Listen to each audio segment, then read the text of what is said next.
Here's an AMI This Week shortcut with Grant Hardy.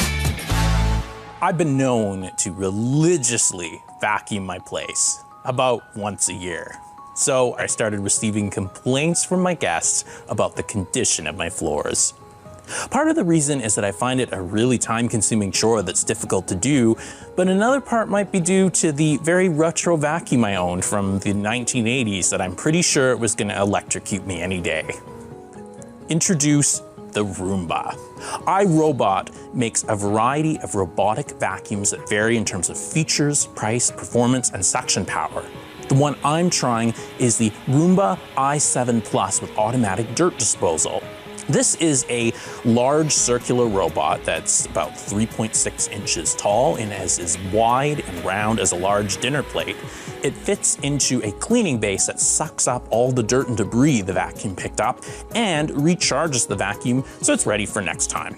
In fact, if the vacuum doesn't have enough power to complete a job, it'll actually head back over to the base, recharge, and then go out and finish the job. On the bottom, there are rollers and wheels and brushes, so the vacuum can move around and pick stuff up. There are also bumpers along the sides because it literally bumps into the walls and furniture to learn where obstructions are. But there's also a camera system on the top used to map out your home and divide it into rooms.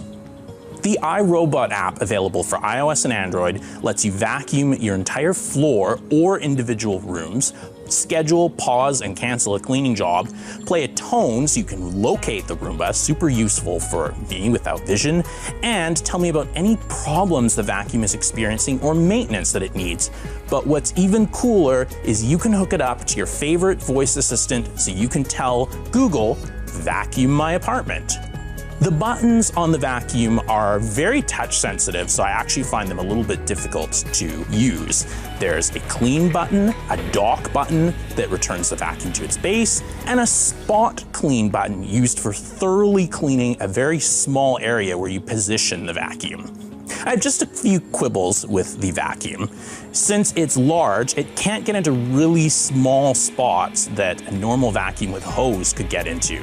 There's quite a bit of maintenance you have to become familiar with because all of the brushes and wheels and filters and cleaning bag need to be replaced or cleaned.